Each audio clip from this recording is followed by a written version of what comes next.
우리가 인생을 살다가 내 힘으로 도무지 감당할 수 없는 일들을 만나게 되면 마음이 무너지는 영적인 침체에 빠지는 경우가 있습니다. 예를 들면 사랑하는 배우자와 사별을 한다든지, 아니면 사랑하는 자녀나 형제나 지인과 사별을 하게 되었다든지, 또 이런저런 너무나도 좀 큰 사건들, 이런 사건들을 경험하면서 정말 사방을 둘러보아도 더 이상 살 소망이 보이지 않는다든지, 근데 그런 경우에 우리의 마음이 무너지고 영적인 침체도 빠지게 되는 것을 경험하게 됩니다. 그런데 우리가 오늘 말씀을 나누기 전에 먼저 우리가 좀 기억할 것은 뭐냐면, 어떤 어렵고 고통스러운 상황 가운데 우리가 처하게 되더라도 그때가 우리의 믿음을 점검하고 우리의 믿음을 사용할 때라는 것입니다. 우리가 이 전제를 먼저 했으면 좋겠습니다. 어떠한 상황도 우리가 아무리 살 소망이 보이지 않는 그런 처지와 형편도 우리의 믿음을 점검하고 믿음을 사용해야 될 때라는 것이죠. 두 번째는 우리가 상황과 형편 혹은 눈에 보이는 결과를 보고 믿을 것인가 말 것인가를 결정할 것이 아니라 믿음으로 순종하고 결과를 기다려야 한다는 것입니다. 그러니까 내가 원하는 대로 막 되어지는 어떤 결과나 어떤 또 내가 원하는 대로 되어지지 않는 그런 상황과 형편을 보고 내가 믿을까 말까 결정할 것이 아니고, 상황과 형편과 상관없이 먼저 믿음으로 순종하고 결과를 기다리는 것이 성도의 태도라는 것입니다. 이것을 우리가 전제하고 오늘 말씀을 함께 좀 나누었으면 좋겠습니다. 여러분, 결과를 보고 믿는 건 믿음이 아닌 것이죠.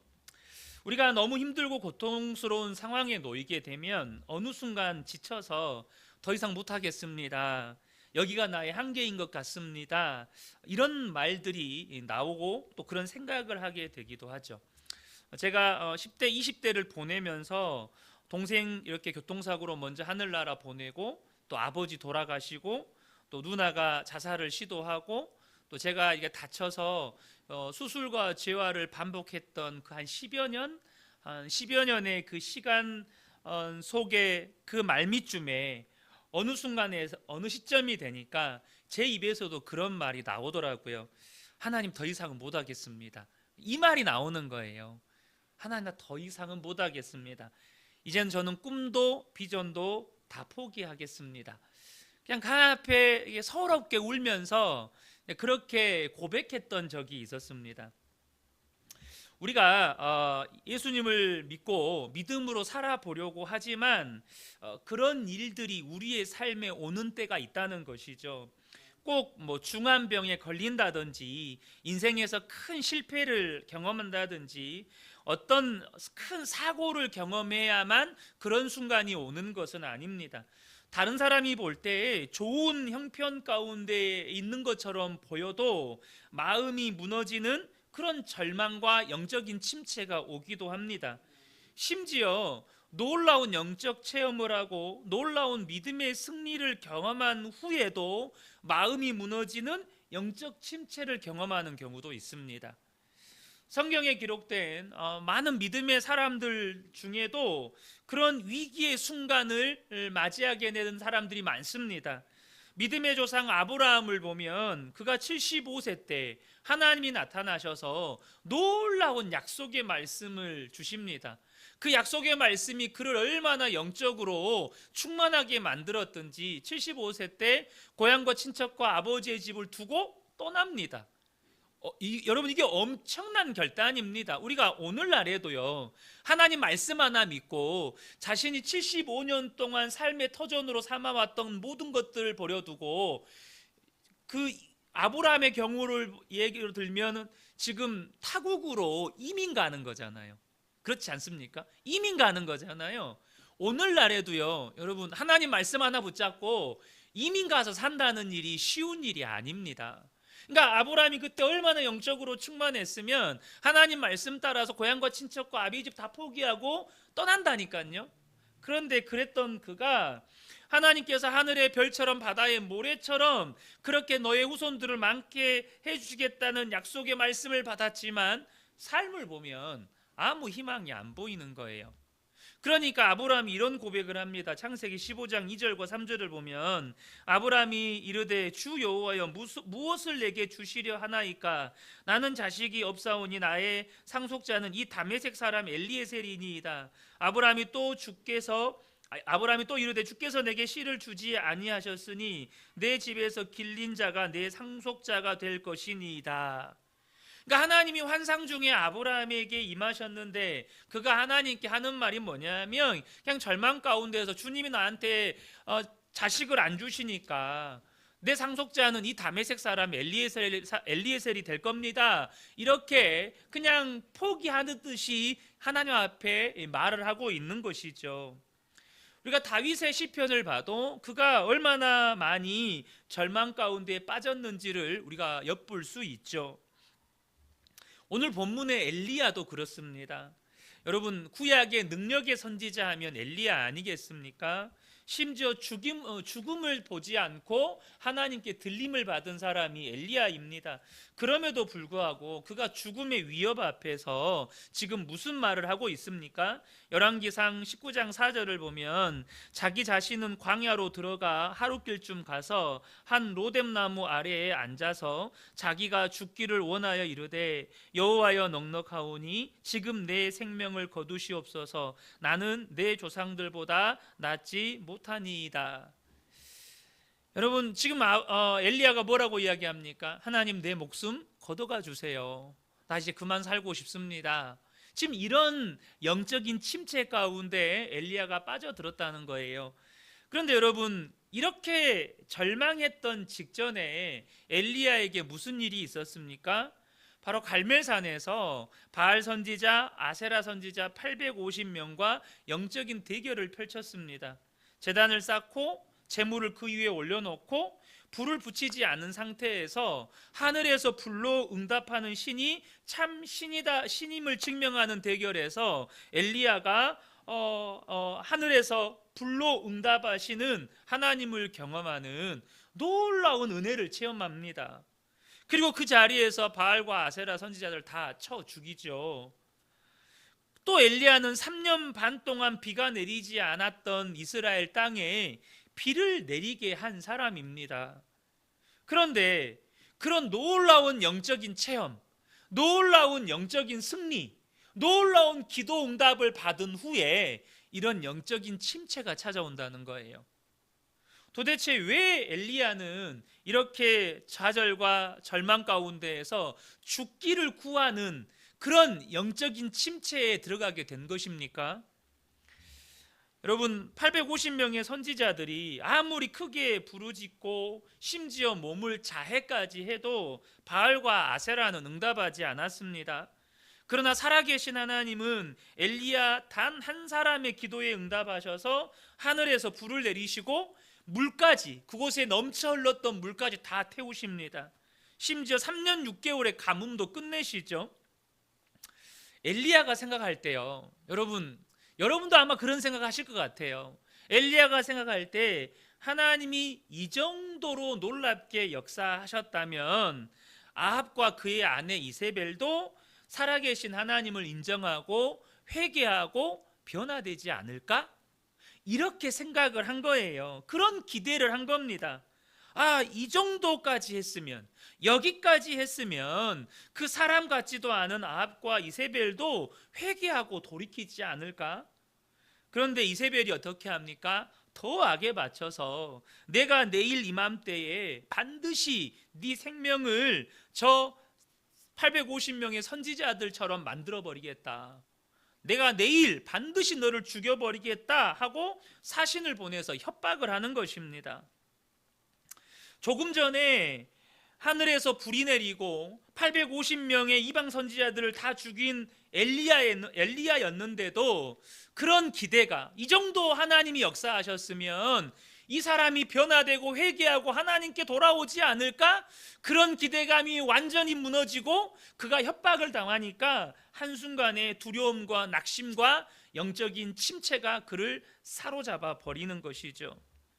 그래서 광야로 도망쳐서 로뎀나무 아래에서 하나님 이제 저 그만 살고 싶습니다. 이제 저 그만 할랍니다. 나 좀 이제 데려가 주세요 라고 구하고 있는 것이죠. 절망에 빠진 엘리야가 10절에 보면 이런 고백을 합니다. 그가 대답하되 내가 만군의 하나님 여호와께 열심히 유별하오니 이는 이스라엘 자손이 주의 언약을 버리고 주의 제단을 헐며 칼로 주의 선지자들을 죽였음이 오며 오직 나만 남았거늘 그들이 내 생명을 찾아 빼앗으려 하나이다. 지금 엘리야가 하나님께 무슨 말을 하고 있습니까? 여기 보시면 10절에 보면 이스라엘 자손이 주의 언약을 버리고 주의 제단을 헐며 칼로 주의 선지자들을 죽였음이오며 지금 이 말을 하고 있잖아요. 그러니까 이 말 속에는요, 하나님 그렇게 역사해도 저 사람들 안 변합니다. 그렇게 하나님이 역사해 주셨는데도 저 사람들은 달라지지 않습니다. 그리고 나만 남았습니다. 그리고 남은 남아줘도 저들은 죽이려고 합니다. 지금 이러고 있는 거예요. 엘리야가 지금 얼마나 큰 절망과 낙심 가운데 빠져 있는지를 우리가 짐작해 볼 수 있는 거죠. 우리가 이런 엘리야처럼, 그러니까 이런 영적인 침체, 이런 좌절과 절망 가운데 빠졌을 때에 어떻게 이겨내고 다시 일어설 수 있느냐 하는 것입니다. 먼저 우리가 알아야 할 것은 하나님이 어떤 하나님이시냐 하는 거예요. 하나님은요, 그렇게 여러분 바로 어제 그 놀라운 영적인 체험을 했잖아요. 근데 하루 새 하나님 나 죽여주세요 이러고 있는 엘리야를 보면서 너는 어째 믿음이 그 정도밖에 안 되냐, 어제 내가 그렇게 보여줬으면 오늘은 목에 칼이 들어와도 믿음과 담대함을 가지고 살아야지, 죽여주세요가 뭐냐, 죽여주세요가 이러지 않으셨다는 겁니다. 하나님께서 책망하지 않으시고 천사를 보내셔서 그를 위로하시고 회복시켜 주셨다는 사실입니다.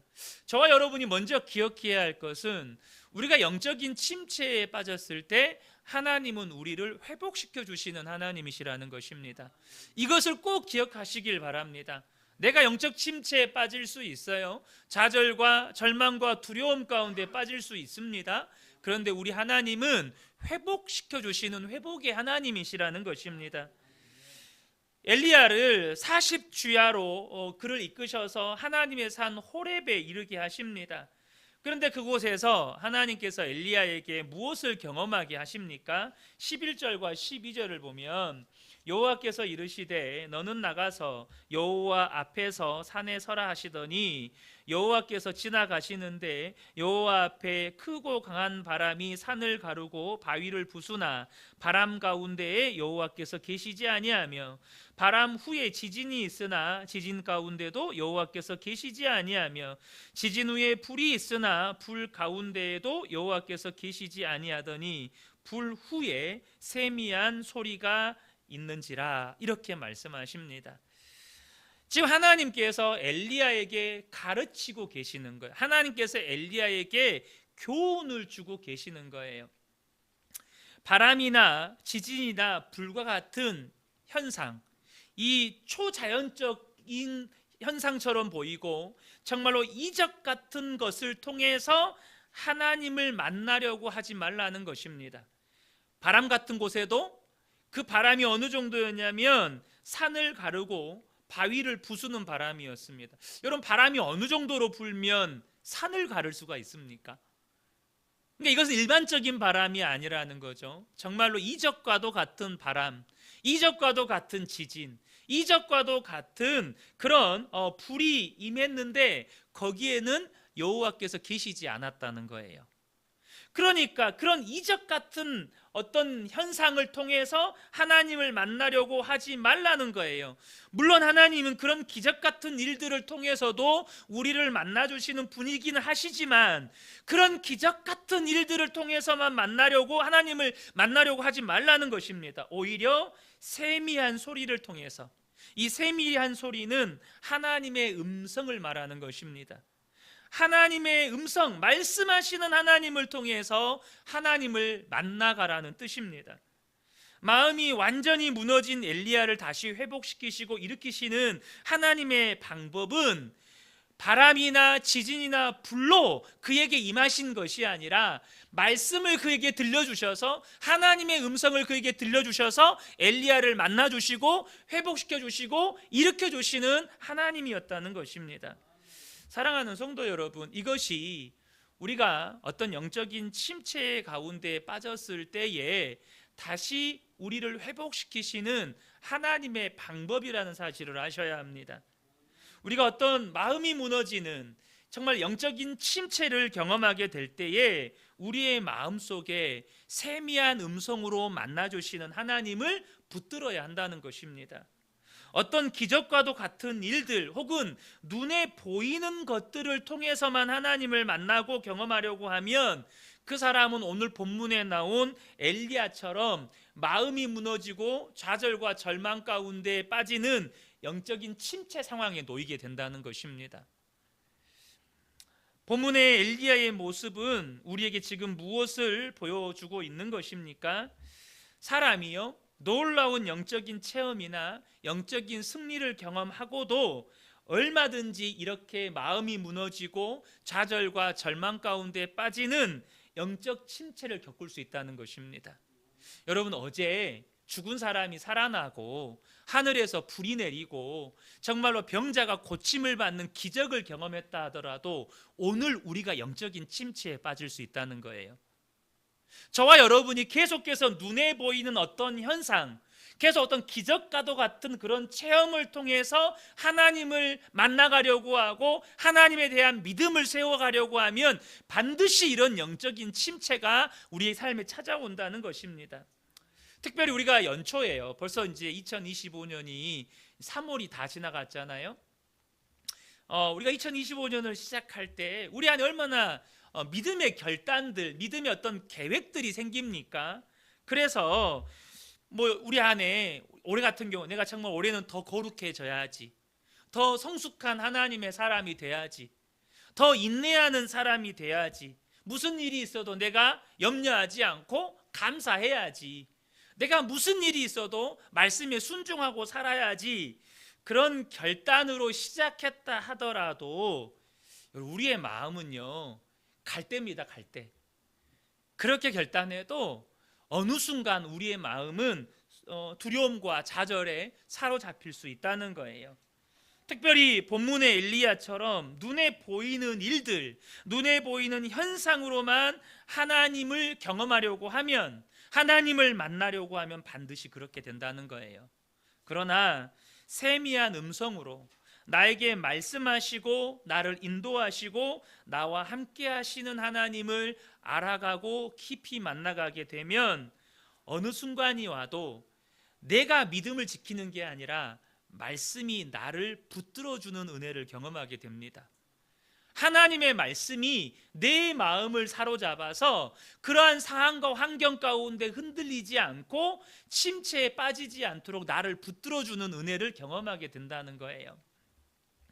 어느 목사님이 한밤중에 여 집사님으로부터 국제 전화를 받았다 그래요. 이분이 전화를 하신 이유는 뭐냐면 남편과 더 이상 함께 살 수가 없어서 이제는 집을 나가려고 하는데 집을 나가기 전에 목사님한테 전화를 했다는 거예요. 그 집사님 말이 정말 오랜 시간 남편을 위해 기도했는데 도무지 남편이 안 바뀐다는 거예요. 오히려 남편은 더 안 좋아지고 또 때로는 가정에서 폭력도 휘두른다는 것입니다. 근데 이분이 하는 말이, 하나님이 진짜 나와 함께 계시는 것이 믿어지면, 정말로 지금도 하나님이 나와 함께 계신다는 것을 분명하게 알게 해주시면 견딜 수 있겠다는 거예요. 그런데 하나님이 이런 상황에서 나와 함께 계신다는 게 도무지 안 믿어진다는 거예요. 그래서 이제 집을 나가야겠다는 겁니다. 남편을 떠나야겠다는 거예요. 그 이야기를 다 드린 목사님이 그 집사님에게 그런 말씀을 드렸다고 합니다. 하나님이 정말로 함께 계신다는 것이 믿어지면 더 견딜 수 있다고 하셨죠? 그러니까 네 라고 대답을 하는 거예요. 근데 저는 하나님이 집사님과 함께 계시는 게 정말 믿어집니다. 이렇게 말씀을 하셨어요. 아니 어떻게 목사님은 그게 믿어지십니까? 라고 질문을 하시니까 하나님이 집사님에게 함께 있다고 말씀하고 싶어 하시는데 집사님이 그것을 지금 못 알아듣고 있습니다. 그래서 집사님 마음에 한국에 있는 저에게 전화를 하게 해서 저를 통해서 집사님에게 그걸 알게 하시는 것 같습니다. 만약에 그게 아니라면 집사님이 지금 캐나다에서 이 밤중에 저에게 전화할 이유가 있습니까? 저는 지금 이제 캐나다는 낮이지만 이제 목사님은 한밤중에 전화를 받으셨는데 저는 지금 밤중에 자다가 전화를 받았습니다. 그런데 지금 집사님 안에 주님이 계시니까 한국에 그것도 전혀 개인적으로 알지 못하는 목사에게 전화할 마음도 주신 거 아니겠습니까? 집사님 안에 정말로 하나님이 계신지 안 계신지 그 목사님에게 전화를 해서라도 내가 확인해 봐야겠다 이런 마음을 주신 분이 누구십니까? 집사님은 정말로 예수님이 집사님을 위해서 십자가에서 죽으셨다는 거 믿으십니까? 믿는다는 거예요. 그럼 그렇게 믿게 하신 분은 도대체 누구십니까? 집사님은 하나님을 아버지라고 부르십니까? 아버지라고 부르면서 기도하십니까? 그렇다는 거예요. 그럼 집사님 안에 계신 성령님이 아니면 어떻게 하나님을 아버지라고 부르면서 기도를 하게 합니까? 그러니까 그 집사님이 우시면서 목사님 정말로 제 안에 계시네요. 제가 더 견뎌보겠습니다. 그러고 전화를 끊은 거예요. 여러분, 엘리야는요 하나님이 이 정도의 역사를 보여주셨으면 하늘에서 불을 내려주는 기적을 보여주시고 3년 6개월의 가뭄을 끝내주시는 역사를 보여주시면 아합 왕도 이세벨도 다 회개하고 돌이키고 온 이스라엘이 하나님께 돌아올 거라고 생각을 했어요. 그런데 그런 역사가 나타나질 않는 거예요. 물론 그 이유는 나중에 우리가 또 이 성경을 쭉 읽어보면 하나님께서 더 이상 회개의 소망이 없는 아합과 이세벨을 죽이기로 작정하셨기 때문이죠. 그들은 하나님의 저주 가운데 비참하게 죽음을 맞이합니다. 하지만 엘리야는 그것을 다 알지 못하기 때문에 낙심이 찾아온 것이죠. 하나님이 그런 엘리야에게 하나님이 함께 하시는 증거를 어떤 놀라운 사건이나 기적과도 같은 현상을 통해서 확인하려고 하지 말고 네 마음에 세미한 음성으로 임하시는 하나님을 만나라고 지금 깨우쳐 주시는 것입니다. 엘리야가 그렇게 마음이 무너졌던 또 다른, 이건 표면적인 이유입니다. 또 다른 이유가 있는데 그건 뭐냐면 자기만 남았다는 생각을 가졌어요. 주님 나밖에 없습니다. 근데 하나님이 그런 엘리야에게 뭐라고 말씀하시냐면 18절을 보면 그러나 내가 이스라엘 가운데에 7,000명을 남기리니 다 바알에게 무릎을 꿇지 아니하고 다 바알에게 입맞추지 아니한 자라. 바알에게 무릎 꿇지 않고 입맞추지 않은 7,000명을 남겨두었다는 거예요. 너 혼자만 남았다고 생각하지 말라는 것입니다. 엘리야는 정말 깜짝 놀랄 이야기죠. 자기 혼자만 남은 줄 알았는데 7,000명이 남아있다는 거예요. 근데 엘리야는 그 7,000명 중에 한 사람도 보지를 못했어요. 이것이 무엇을 의미합니까? 지금 우리 눈에 보이고 귀에 들리는 게 전부가 아니라는 겁니다. 엘리야는 눈에 보이고 귀에 들리는 것이 전부라고 생각했는지는 모르겠지만 7,000명 중에 한 사람도 본 적이 없으니 그는 자기 혼자만 남았다고 생각을 하고 그 낙심과 좌절 가운데 빠져 있는 것이죠.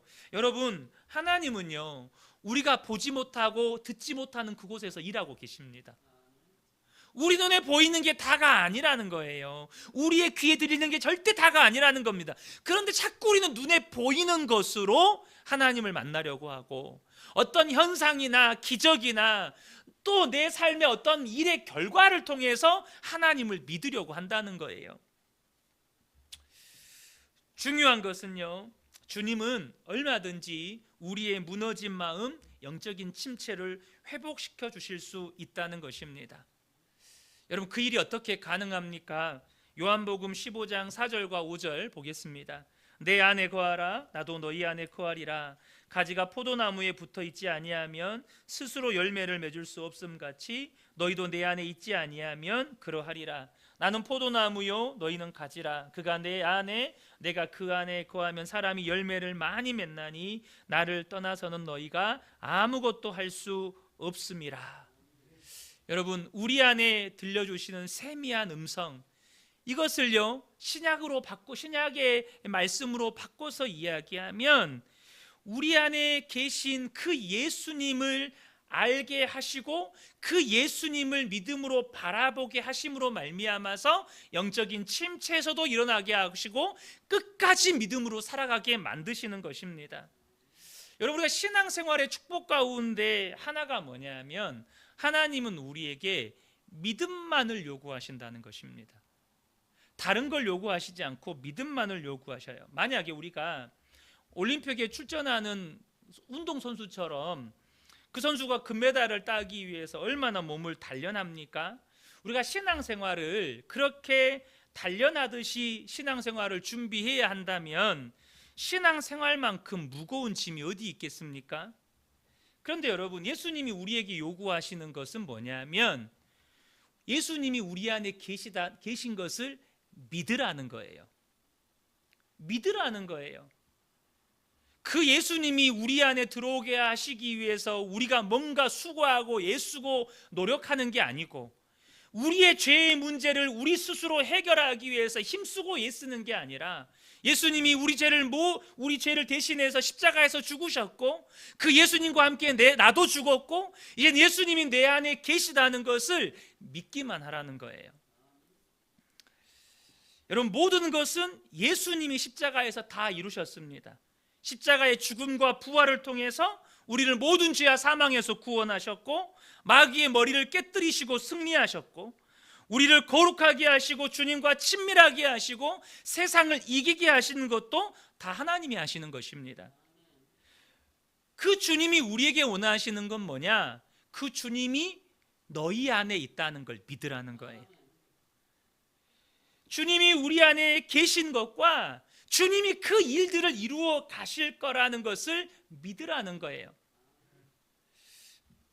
설교의 서두에 제가 어떤 어렵고 고통스러운 상황 가운데 우리가 처하게 되든지 바로 그때가 우리의 믿음을 점검하고 또 그 믿음을 사용할 때라고 말씀을 드렸습니다. 근데 여러분 어떻습니까? 정말로 어떤 어렵고 고통스러운 상황이 실제로 닥치게 되면 이 믿음이 점검되고 믿음이 잘 사용되십니까? 갑자기 막 다급한 상황이 닥쳐요. 그때 믿음이 잘 사용되시던가요? 사실 그렇지 못할 때가 얼마나 많습니까? 정작 그런 상황이 닥치면 감사와 찬양은커녕 두려움과 근심과 염려의 감정이 먼저 막 우리 마음을 사로잡고 나도 모르게 원망이나 불평이나 짜증이나 분노의 말들이 튀어나오고 또 기도도 잘 안 나와요. 그럼 그럴 때가 많지 않습니까? 이유가 무엇입니까? 평상시에 믿음을 사용하는 연습이 안 되어 있기 때문입니다. 특별한 사건 사고가 없는 일상의 삶에서 믿음을 사용해 본 일이 별로 없기 때문이에요. 일상의 삶에서도 별로 믿음을 사용하지 않는데 정말로 어렵고 고통스러운 상황에 처했을 때 평상시에도 사용하지 않는 믿음이 어떻게 그 상황에서 나오겠어요? 그저 내 믿음이 이렇게 형편없는 수준이구나 확인만 되는 것이죠. 여러분, 군인들이요 매일 실전을 방불케 하는 훈련을 하는 이유는 실전을 대비하기 위함입니다. 일상에서 그렇게 훈련을 반복해도요 이 군인들이 실제로 이 실전에 투입되면 일단은 긴장하게 되고 또 예상치 못했던 돌발 상황들이 발생하게 되면서 정말 많은 사상자가 발생한다 그래요. 실제로 이번에 우크라이나와 러시아 전쟁에서도 예상치 못한 상황들이 발생하면서 그렇게 많이 반복했던 훈련들이 실전에서 잘 사용되지 않아서 정말로 많은 이 군인들이 사상자가 발생했다는 이야기를 듣습니다.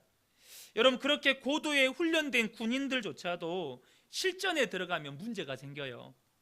근데 저와 여러분이 일상에서 주님을 바라보고 주님을 믿는 이 믿음의 훈련이 되어 있지 않는데 어떻게 예상치 못한 어떤 그런 상황 가운데에서 믿음이 사용될 수가 있겠어요? 여러분, 그러지 않겠습니까? 그래서 여러분, 믿음의 훈련은요, 일상의 삶에서 매일 하셔야 합니다. 일상의 삶에서 매일 하셔야 돼요. 매일 기도의 자리로 나가셔야 되고, 매일 말씀을 펴서 읽고 묵상하고 순종해야 하고, 매일 예수 동행일기를 쓰면서 내가 정말 오늘 하루를 주님과 동행하며 순종하며 살았는지 여러분 점검해 가셔야 돼요. 2년간 전 세계를 팬데믹으로 몰아넣었던 코로나가 우리에게 부정적인 영향을 끼친 것만은 아닙니다. 다 함께 모여서 예배하기도 힘들고, 그래서 온라인으로 예배를 드리거나 모여서 예배 드리더라도 성도들과 교제도 못하고, 이런 상황들이 2년간 지속되었습니다. 그런데 그 시간 속에 우리에게 유익함이었다면 우리의 믿음의 민낯이 드러났다는 것입니다. 어쩌면 한국교회 안에 알곡과 쭉정이들이 명확하게 드러났다는 거예요. 우리의 믿음이 얼마나 형편없는지가 명확하게 드러났습니다. 얼마 전에 제가 설교 중에도 말씀을 나누었는데요, 여러분, 차려진 말씀만 먹는 성도는 미숙한 그리스도인입니다. 여러분, 성숙한 그리스도인은 스스로 차려서 말씀을 먹으셔야 돼요. 스스로. 여러분, 설교를 통해서만 하나님의 음성을 들으시려고 하시면 절대 안 됩니다. 설교를 통해서만 말씀을 먹으려고 하시면 절대 안 돼요. 여러분 스스로가 성경을 펴셔서 여러분 말씀을 읽고 말씀을 묵상하고 말씀에 순종해 가셔야 한다는 것입니다. 그런데 함께 모여서 예배를 드리지 못하니까, 차려진 음식도 못 먹으니까 여러분, 믿음에서 떨어진 성도들이 너무나도 많았다는 것입니다. 제가 정확하게 기억하지는 못하는데 그 팬데믹 이후에 한국 교회세 통계가 나왔는데, 팬데믹 이전보다 한국 교회가 60만 명 이상 줄어들었다는 통계 보고가 나왔습니다. 이것은 교회에서 교회에서 떨어져 나간 사람들만 말하는 것입니다. 그 안에서 그 믿음까지 측량할 수 있다면 아마도 더 많은 사람들이 믿음에서 이 영적인 침체에 빠져들었을 거예요.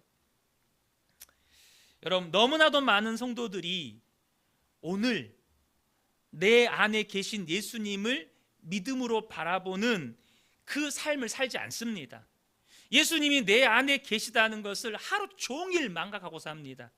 그렇게 한 주를 살고 한 달을 살고 1년을 살고, 어떤 분은 그 1년이 평생을 갑니다. 여러분, 그렇게 해서는 마음이 무너지는 이 영적인 침체의 상황을 절대 극복하지 못합니다. 도대체 믿음의 핵심은 지금 예수님이 내 안에 계시는 것을 믿음으로 바라보는 것인데, 여러분, 그게 없으면 어떤 영적인 침체도 이겨낼 수 없다는 거예요. 선교사님들이 그 파송을 받을 때 이제 파송 예배 드리잖아요. 그리고 이제 공항에서 출국하려고 대기하고 있으면 혼자라는 느낌이 확 몰려온다 그래요. 이제 물론 많은 성도들이나 지인들이 공항까지 나와서 격려해주고 환송해주기도 하지만 결국에는 다 빠이빠이 하고 출국 대기장에 들어가서 혼자 대기를 하잖아요. 그 순간이 가장 마음이 어렵다는 거예요. 저도 한 번씩 말씀드리지만 교회를 개척하기 위해서 이렇게 이제 개척 파송을 받았는데, 파송 받은 그 예배에는 수많은 사람들에게 파송을 받았습니다. 그런데 이제 그날 저녁에 돌아온 그 주일 저녁, 그 주일 밤은 이전에 경험했던 수많은 주일 밤과는 전혀 다른 적막함이 있었어요. 집에 있는데. 그리고 언젠가도 말씀을 드렸지만 그 다음날 월요일날 홀로 눈물로 드렸던 새벽 기도는 그때 그 외로움을 지금도 잊을 수가 없어요. 여러분, 만약에 그 선교사님이요 100명의 성도와 함께 간다면 어떨까요? 가볼만 하지 않겠습니까? 100명의 성도들과 함께 선교지에 가서 선교를 한다면 여러분 충분히 갈만하지 않겠어요? 그런데 여러분, 사람이 많이 가는 게 중요한 게 아닙니다. 만약 내가 주님과 함께하는 선교가 아니라면 100명이 함께 가든 1000명이 함께 가든 오히려 그 많은 사람들 때문에 교만해지고 나태해질 뿐입니다. 저도 마찬가지예요. 여러분, 제가 교회 개척을 할 때 만약에 성도님들이 100명이 함께하고 200명이 함께하고, 저야 처음에 개척할 때는 힘나고 좋았겠죠. 그런데 주님이 함께하지 않는 개척이라면 100명이고 200명이 모이는 그 숫자는 저를 영적으로 교만하게 만들고 나태하게 만들 뿐입니다. 아무도 함께 가지 않아도 주님이 나와 함께 가심이 분명하다면 반드시 그 사역에는 놀라운 열매가 맺어지게 됩니다. 그런데 그게 훈련이 안 되니까, 날마다 내가 주님을 바라보고 주님과 함께 동행하는 삶의 훈련이 안 되니까 주님이 나와 함께 하신다는 건 지식으로 알고 있어요. 그러나 실제로 주님과 나와 함께 하심이 내 삶에 어떤 힘도 능력도 안 된다는 거예요. 부끄러운 고백이지만 제가 개척 초기만 해도 그런 훈련이 안 되어 있었습니다. 부끄러운 고백입니다. 그래서 제가 개척 초기 때 얼마나 많이 방황했는지 모릅니다. 물론 예배 인도도 하고 또 교회에서 정해놓은 사역들은 다 진행을 했는데 내 내면의 영적으로는 너무나도 공허하고 너무나도 내 안에 답답함과 그 말로 이해되지 않는 그 상황과 환경에 대한 어떤 그런 영적인 얽매임들이 얼마나 심했는지 모릅니다. 근데 하나님이 그랬기 때문에 저를 개척의 환경으로 더 몰아넣으신 것 같아요. 왜냐하면 아무것도 의지할 것이 없어야 그때야 비로소 함께 계시는 주님을 믿음으로 바라볼 수 있게 되기 때문에 그렇습니다. 사랑하는 성도 여러분, 저는 지금도 제가 훈련 중인 사람이라고 늘 여기고 삽니다. 저는 늘 아직도 훈련 중, 늘 이런 마음 가지고 살아요. 중요한 것은 우리의 일상의 삶에서 내 안에 계신 주님을 믿음으로 바라보는 훈련을 여러분 쉬지 않으셔야 합니다. 여러분, 우리는 가지입니다. 주님은 포도나무이십니다. 가지는 떨어지는 순간 말라 죽습니다. 한순간도 주님을 바라보는 그 시선을 떼면, 주님과의 관계에서 멀어지면 그 순간 우리에게는 그 생명의 근원 되신 주님으로부터 흘러오는 은혜가 막힙니다. 매일매일 저와 여러분이 주님을 바라보는 믿음의 훈련을 하셔야 합니다. 여러분, 그 기적인 영적인 체험을 하고 영적인 승리를 경험하고 그 놀라운 기적을 경험했던 엘리야도 하루 사이에 마음이 완전히 무너집니다. 단 하루 사이입니다. 하루 만에 완전히 무너져요.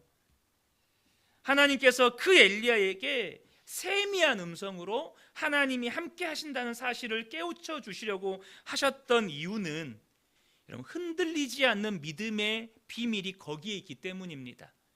여러분, 바람도 아니고 지진도 아니고 불도 아닙니다. 내게 세미한 음성으로 임하신 주님, 내 안에 계셔서 말씀하시고 나를 인도하시고 나를 다스리시는 그 주님, 그 주님을 믿음으로 바라보는 것이 우리가 끝까지 주님 앞에 가는 그날까지 믿음을 지키며 사는 비결입니다. 어떤 상황과 환경 가운데 있을 때에도 우리가 물론 그 순간에 영적인 침체에 순간 빠져들 수도 있겠죠. 그런데 다시 회복되는 비결도 거기에 있다는 것입니다. 사랑하는 성도 여러분, 그러므로 저와 여러분이 매일마다 믿음의 훈련은 하셔야 합니다. 다른 거 아닙니다. 주님 바라보는 훈련, 그 주님을 의식하는 훈련, 주님의 말씀을 듣는 훈련, 기도로 주님의 말씀 속에서 내게 말씀하시는 말씀을 붙잡고 기도하고 그 말씀에 순종해 가는 훈련, 일상에서 그렇게 믿음으로 주님을 바라보는 훈련이 되신 분들은 여러분, 어떤 상황과 환경을 만나도 믿음이 지켜지는 은혜를 경험하게 됩니다. 혹 내가 잠깐 영적인 침체에 빠졌더라도 다시 회복시켜 주시는 하나님의 은혜를 경험하게 되는 것입니다. 이 밤에 함께 예배드리는 우리 모든 성도님들 가운데 이 놀라운 은혜가 함께 하시기를 예수님의 이름으로 축복합니다. 아멘.